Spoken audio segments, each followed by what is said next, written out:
শ্ৰী হিমন্ত বিশ্ব শৰ্মা,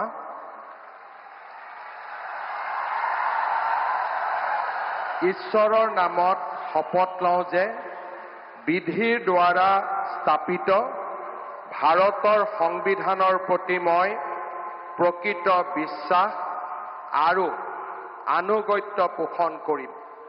মই ভাৰতৰ সাৰ্বভৌমত্ব আৰু অখণ্ডতা অক্ষুণ্ণ ৰাখিম।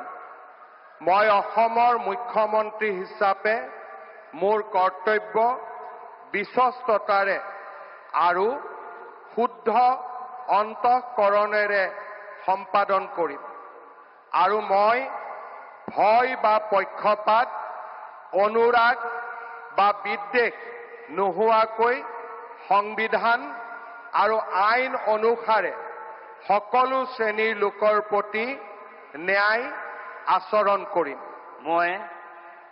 মই শ্ৰী হিমন্ত বিশ্ব শৰ্মা ঈশ্বৰৰ নামত শপত লওঁ যে মই অসমৰ মুখ্যমন্ত্ৰী হিচাপে মোৰ কৰ্তব্যৰ যথাযথ সম্পাদনৰ বাবে আৱশ্যক হোৱাৰ বাহিৰে মই এনে বিষয় যি অসমৰ মুখ্যমন্ত্ৰী হিচাপে মোৰ বিবেচনাৰ বাবে অনা হ'ব বা মোৰ জ্ঞাত হ'ব, তেনে বিষয় মই কোনো ব্যক্তি বা ব্যক্তিসকলৰ ওচৰত প্ৰত্যক্ষ বা পৰোক্ষভাৱে অৱগত বা প্ৰকাশ নকৰিম।